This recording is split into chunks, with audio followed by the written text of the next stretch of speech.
Good morning, everyone. I am Apolucion for the first reporter of our group. So, the Spanish colonial era, Spanish colonization, and the Mexican that followed 1821 to 1846 catalyzed a period of unprecedented regional transformation characterized by the enslavement and displacement of indigenous peoples and alteration of the natural ecosystems and habitat. The imposition of Catholicism, the development of cities, and the establishment of a trade network with China and Spanish America. So, yung unang grupo po ng mga Espanyol na dumating sa Pilipinas ay pinangunahan ni Ferdinand Magellan noong March 1521. Una siyang tumungo o lumapag doon sa Humonhon at pumunta sa Limasawa to hold his first mass on March 31, 1521. Si Ferdinand Magellan ay isang Portuguese navigator attempting to sail all around the world for Spain, and he left Spain on September 20, 1519. Sa paglalakbay ni Magellan, hindi lang siya iisa. May mga kasama pa siya, tapos habang naglalakbay sila na nakasakay sa bangka, nakaranas sila ng food shortage. So, no choice sila. Kumain sila ng leather, tapos napilitan din silang uminom ng tubig dagat. Tapos nung time na nakarating na sila doon sa isla ng Humonhon, na ngayon ay ang tawag na ay Giwan Eastern Samar. Then, nung nandun na sila sa islang yon, maayos naman yung pakikito ng ibang tao doon, maliban na lang kay Lapu-Lapu. Kasi hindi na carry or naano ni Magellan si Lapu-Lapu na convince. Nahirapan si Magellan na kumbinsin si Lapu-Lapu. Tapos humantong sa labanan sa Mactan. Pero hindi nanalo si Magellan or nabigo siya na patumbayin si Lapu-Lapu. Kaya si Magellan yung napatay siya ni Lapu-Lapu. But madagdagan niyo lang po, sir, it's not Lapu-Lapu who killed Magellan daw po, base sa libro Fego Peta. It was the soldiers of Magellan daw po whom they called Pintado. So hindi naman po ako nag-base po ako dun sa mga research ko, kasi karamihan po dun sa mga nabasa po sa Google si Lapu-Lapu po talaga yung pumatay kay Magellan. Pero kasi po yung mga comments dun sa Quora, hindi daw po si Magellan. So ayun po. Aims of Spanish colonization in the Philippines. So, may tatlong layunin kasi ang Espanyol dito sa Pilipinas. At yun ay yung spread Christianity, economic wealth, tapos political grandeur. So, may changes during Spanish period. They embraced the Catholic religion and changed their names and were baptized. They built houses made of stones and bricks. Used beautiful furniture, carriages. Trains and boats were used as means of travel. They held festas to honor the saints, pope, and governors. They had cockfight, horse races, and theater as means of recreation. So, Catholic religion. Pero alam naman natin na dati pa lang is may sarili na tayong beliefs or paniniwala in terms of our God. Tapos, yung bricks, so napalitan na din yung mga ginagamit natin or kinasanayan ng mga Filipino. Sabihin na natin na napalitan na ng mga medyo advanced na kagamitan. So, yung festas honor the saints. So, sa mga Espanyol natin, na-adapt daw yung pag-honor sa mga saints or pagpapalaganap ng mga fiesta. So, during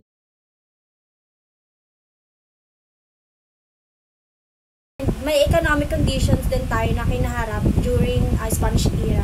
So, the Spaniards implemented economic programs which are mainly about land ownership and taxes.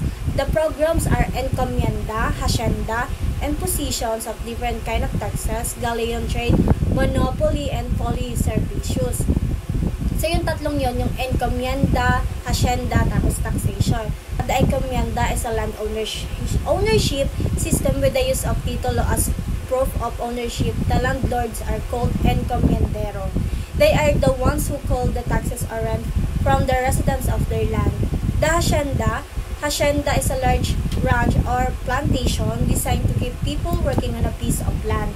So, yung taxation, To support the colony, several forms of taxes and monopolies were imposed. Tapos yung direct, may dalawa tayo dito, yung direct kasi direct. So, let's first, takin muna natin yung sa direct. Yung direct, the type is the payment of 10% of an individual's annual income to the government. The sanctorum is the tax being paid as support to the church. The tribute or yung buwis is the tax or rent given to the landlord. So the tithe, ito yung mga buwis na nakalaan para sa gobyerno. Tapos yung the sanctorum, ito naman yung mga buwis o suporta na nakalaan para sa mga simbahan. So yung the tribute, ito naman yung para sa mga nangungupahan ng mga lupain para pagtaniman or pagsakahan na kinakailangan nila magbayad ng tax or buwis. So yun nga, yung direct, tapos na yan yung indirect. Also collected was the bandala, an annual enforced sale and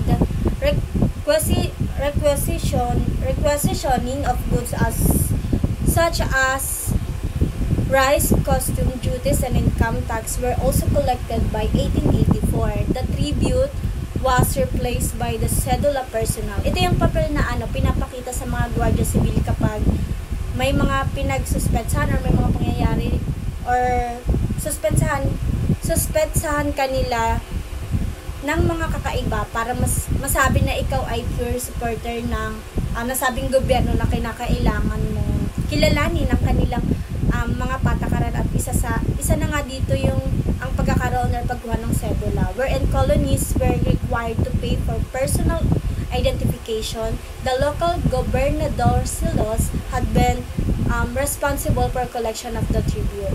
Forced labor, polo servicios, ito yung isa, is the forced labor for 40 days of men ranging from 16 to 60 years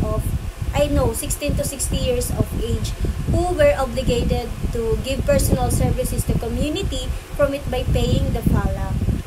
A daily fine of 1.5 wheel in 1884, labor was reduced to 15 days.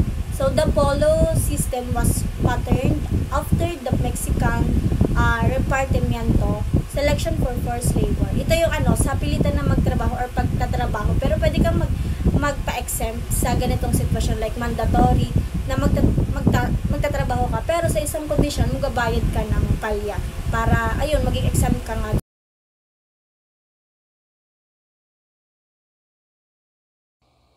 Even when the Spanish colonization starts, hindi pa rin nawala ang pagkakaroon ng tungkulin ng mga datos. Ginawa silang cabeza de barangay. They are the one who collects the taxes and keeps the fees. Wala itong sahod, ngunit ang kapalit ay hindi na kailangan magbayad ng buwis at magtrabaho. In the 18th century, ay naging sakop na napagtatalaga ng mga Kastila ang posisyon ng mga datos. At ang agricultural technology ay nag-expand at develop to have better farming. Naging bahagi ng mga pagbabagong ito ang mga friars. At dahil dito ay nagkaroon ng class differences sa Pilipinas. With the introduction of the Western concept of absolute ownership of land, datos and other royalties took advantage of it to claim as their own plantation tended by their slaves. They benefited from the farms run by the friars and took advantage of the opportunity. The Principalia also played a big role in this period. Principalia means nobles who have not yet been influenced by the Spaniards. The effective control of Spaniards in the politics ng Lambak ng Cotabato ay maikli at hindi gaanong naramdaman. Although nagtayo ng alyansa si Datu Utu, ang de facto sultan ng Buwayan, siya ay napersang magretiro noong 1890 at dahil dito ay nakamit ng mga Spaniards ang military supremacy sa buong rehiyon.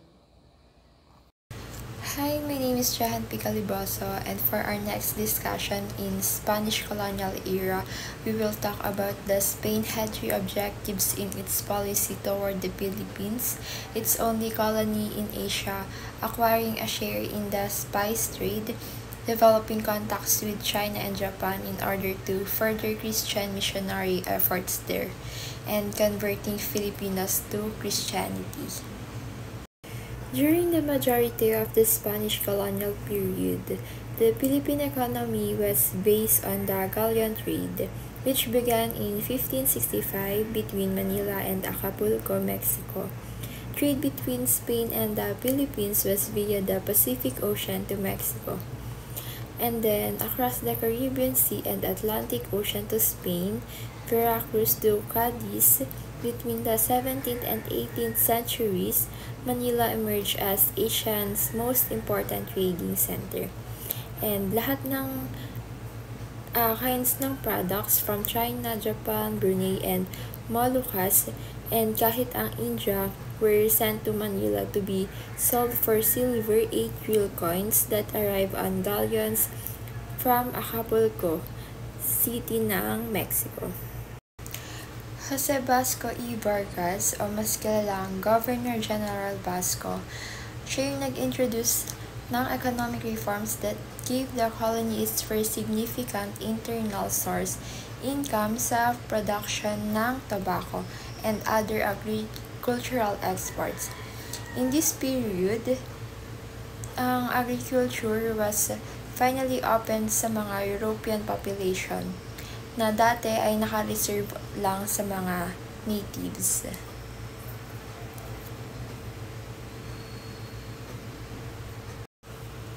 Christian missionary efforts played an important role in interaction between Spain and East Asia, particularly China and Japan during the Spanish colonization era, which began in the late 15th century and lasted until the 19th century.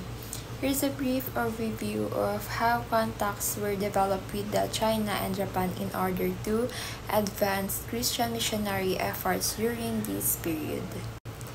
At first, ang mga Spanish ay nagka-interest sa China dates back to the early 16th century when explorers like Ferdinand Magellan embarked on expedition to find a western route to Asia. The first significant contacts between Spain and China occurred during the Ming Dynasty. Spanish Dominican friars such as Gaspar de Cruz and Juan Gonzalez de Mendoza traveled to China in the late 16th century with the intention of spreading Christianity. However, ang kanilang efforts were met with limited success due to cultural and linguistic barriers, as well as the strict regulation imposed by the Chinese government against foreign religions. And also, Spaniards are known for spreading the Christian words, and there it started to evolve the increasing numbers of missionaries, which they are known to be responsible for the rights and handling success for the individuals, and during their stay there, they saw how ruler Chinese people are, their violence, restrictions, and etc. And that is why they wanted to develop contacts with them in order to have a better way on understanding and handling the community. During the Spanish colonization of the Philippines, which lasted over 3 centuries from the 16th to 19th centuries, converting Filipinos to Christianity was a key component of Spanish colonial policy. And here is an overview of how this conversion process occurred. First, the arrival of Spanish missionaries. Spanish colonization of the Philippines began in 1565 when the explorer Miguel Lopez de Legazpi arrived in the archipelago and established first Spanish settlement in Cebu. Along with Spanish soldiers and administrators, Catholic missionaries, particularly members of religious orders like the Franciscans, Dominicans, and Augustinians, accompanied the expedition to the Philippines. Next is establishment of missionary centers. Missionaries sets up centers including churches, monasteries, and schools throughout the island to spread Christianity. And itong mga centers ay nag-serve as hubs for religious instruction, baptism, and the administration of the sacrament to the native population. Next is use of indigenous language. Natuklasan nila na importante ang indigenous language in communication. The Christian message na tutunan nila ang local languages and translated religious texts, prayers, and catechisms into language such as Tagalog, Visayan, and Ilocano. And the last is the legacy of Christianity. Despite sa initial resistance, Christianity gradually became ingrained in our Filipino society and culture, influencing traditions, language, and worldview. Today, the Philippines is predominantly Christian, with Catholicism being the largest denomination, accounting for over 80% of the population, followed by various Protestant denominations. Overall, the conversion of Filipinos to Christianity during the Spanish colonization period was a complex process involving a combination of our persuasion, coercion, adaptation, and resistance, resulting in our lasting religious and cultural legacy in the Philippines.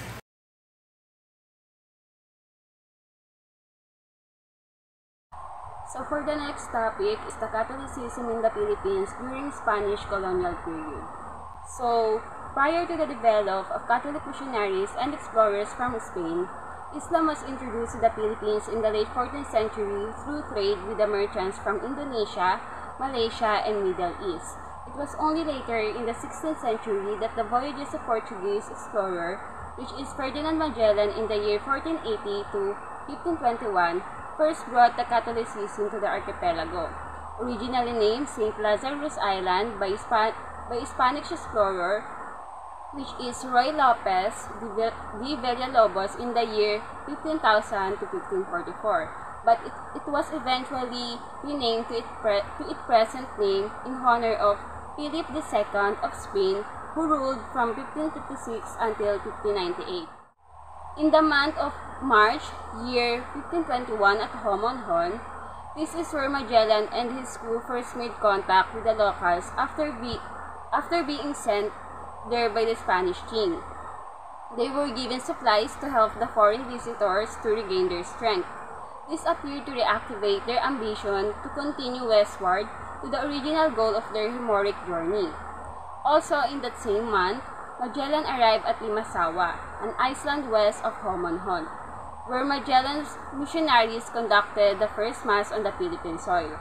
There were two ruling brothers participating in the mass, and those are Raha Kulambu, ruler of Limasawa, and Raha Shagu, ruler of Butuan in the northern Mindanao.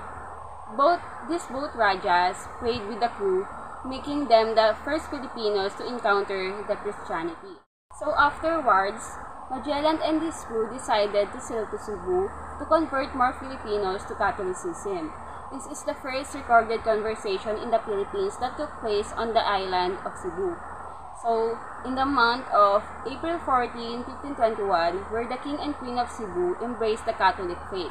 On that day alone, Magellan's priests baptized up to 800 Cebuanos. But weeks earlier, when they landed at Cebu, on April 27, 1521, Ferdinand Magellan was killed on the island of Macnan. So, a year later, the second batch of missionaries reached Cebu, and this expedition was an effort to occupy the islands with as little conflict as possible. It is ordered by Philip II, while Lieutenant Legazpi set up colonies in an effort to make peace with the natives and achieve swift conquest. This is in the year 1560 to 1571. And within 25 years of the first conversation in Cebu, about 250,000 Filipinos, or half of the entire population of the archipelago at the time, had converted to Christianity. The rapid rate of baptism was aided by books on catechism published by monastic presses such as the Doctrina Christiana, which means Christian doctrine, which was published in Tagalog and Spanish in xylography type. And over time, religious works were also published in other Filipino languages, such as Pagduwaw sa Santisimo, Sakramento sa Altar, kag sa Mahal na Birhen, or Visit of the Sacred Sacrament in the Altar of the Blessed Virgin of San Alfonso Maria de Ligorio in Hiligaynon in the year 1886. However, hindi lang about religion printed works yung naging converted between the year of 16,000s and 18,000s. So, those monastic presses, or yung mga nuns or religious sisters na tinatawag, also publish grammar books to help the priests to learn native language in order to minister effectively. And these books are called Arte y Reglas de la Lengua Tagala, published in the year 1610, which means Art and Rules of the Tagalog Language, and Arte de la Lengua Bicolana in the year 1647, which means The Art of the Bicol Language, at ang kasaysayan ng pasyong mahal na Jesucristong Panginoon na tinasukat ipag-alab ng puso naging sino man babasa, in the year 1854. So over the years, in the year 1898, the Spanish clergy was about to be expelled and the Catholic Church was in danger of being completely destroyed. A large number of Filipino clergy members and other members of the Catholic community voiced their dissatisfaction with the lack of religious instruction. So those clergy members believed that this prevented them from advancing positions of authority within the church and as a result from making changes in their nation. So, however, the Catholic Church and Spanish authorities were afraid that increased education would result in Filipino independence, a loss of the church authority over the public, and increased costs for both church and the Spanish crown. But the situation was saved under the American administration with the proper training of Filipino clergy.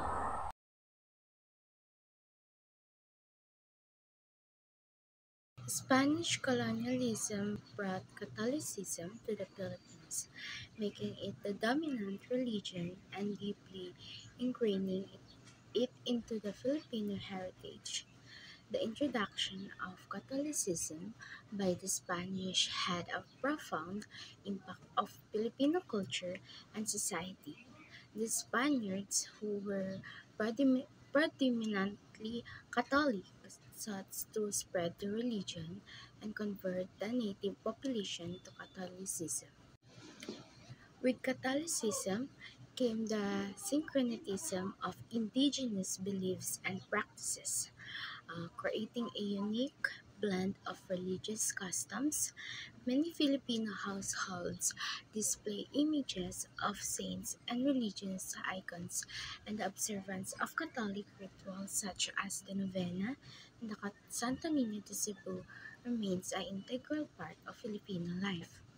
As a result, churches and cathedrals were built across the islands, becoming centers of religious and cultural importance. The Filipino people embraced Catholicism and incorporated it into their everyday lives and traditions. Religious festivals such as the Sinulog in Cebu and the Ati-Atian in Aklan continue to be celebrated to this day, showcasing the enduring influence of Catholicism in Filipino culture.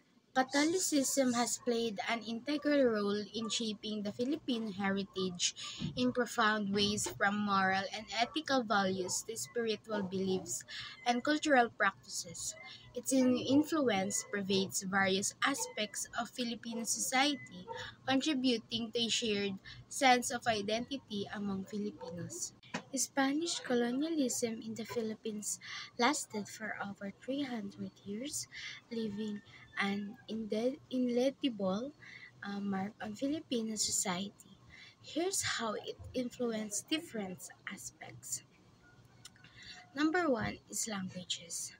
Spanish introduced many loanwords into the Filipino language, significantly enriching its vocabulary. Today, around 4,000 Spanish loanwords are integrated into Filipino. Additionally, Spanish heavily influenced the phonology and grammar of Filipino languages, particularly Tagalog. Number two is culture and traditions.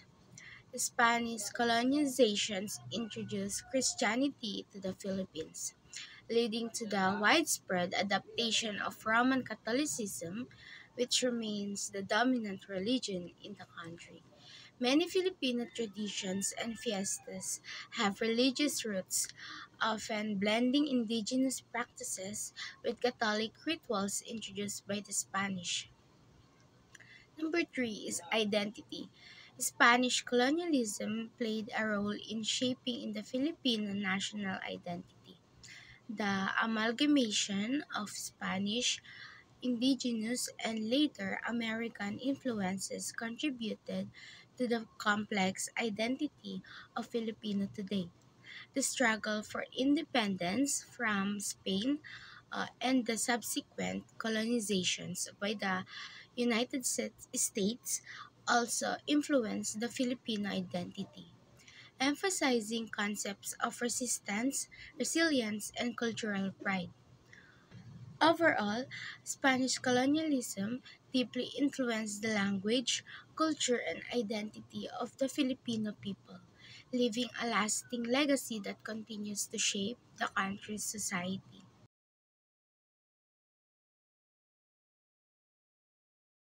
Spanish colonial period in the Philippines 1565-1898. There were several revolts against the Spanish colonial government by indigenous Moro, Lumad, Indios, Chinese, Sangles, and Filipino of full or near full Spanish descent, often with goal of reestablishing the rights and power that had traditionally belonged to Lumad communities, Maguinoo, Raja, and Moro. Datu, some revolts stemmed from the land problem, and this was largely the cause of the insurrection that transpired in the agriculture province of Batangas, Ilocos Sur, Cavite, and Laguna. Native also revolted over a new taxation and over labor.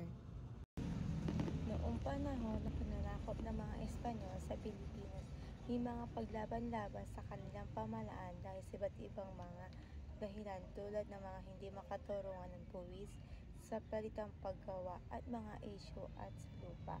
Dagdag pa riyan ang pagkalantad sa mga konsepto ng kalayaan mula sa Europa, tulad nangyari sa pagtayo ng Suez Canal noong 1869, ay nagdulot ng pagdududa sa awtoridad ng mga Espanyol ang pag-aaklas tulad ng sa Cavite noong 1872 at ang pagtatag ng mga samahan tulad ng La Liga Filipina at Katipunan ay mahalang hakbang sa pakikipaka ng mga Pilipino para sa kalayaan na nagbunga ng himagsikang Pilipino. Manila Acapulco galleon trade was the main source of income for the colony during its early years. Service was inaugurated in 1565 and continued into the early 19th century. The galleon trade brought silver from the New Spain and silk from China by way of Manila. The trade was very prosperous but neglected the development of local industries. So ito yung pakikipagkalakalan sa iba't ibang country or iba't ibang lahi. So what is the purpose of trade, or how is it important, or what is the importance of trade? So let us know. It is also develops relationships between governments and fosters friendships and trust. How did galleon trade between Manila and Acapulco impact the Philippine economy and social structures? So in this galleon trade in our Philippines between the other countries, and nakikilala yung bansa natin through that trading. It helps our economic growth, provides access of healthy communication around the world, promotes diversification, and also creates jobs. Kasi the more na maraming na-export sa atin or na-import tayo, the more na dumadami yung opportunity natin sa bansa. As long as yung way na ito is ginagamit sa tama or ginagamit talaga as a way para magkaroon tayo ng benefits from that galleon trade. It also reduces poverty and increases economic opportunity. But we could not say na kapag may na-import or na-export tayo, may benefits tayo agad dito kasi 'di ba nga depende kapag talaga yung pag-trade is talaga may assurance yung capital or kung saan napupunta or kung saan ginagamit yung mga income na nakukuha galing sa pag-trade. But it's totally good if nagagamit naman sa tama. So makikita naman natin yun or alam mo naman yun yung as in magiging witness ka naman mismo if ever na may mga development naman na nangyayari. Makikita yun sa environment natin, sa economy, if meron bang magandang progress or hindi magandang progress. So, yeah, yun, trading, it is also develops our relationships between governments and also friendships and, trust. Good morning everyone, and this is Jericho Bilasin, and my topic for today is the discussion about the positive and negative aspect of Spanish colonial rule in the Philippines. And first of all, the positive aspect of Spanish colonial rule in the Philippines are they introduced the Christianity in our country, which is the Roman Catholicism, and the influence of Catholicism is strong even in the current society, shaping traditions, values, and social structures.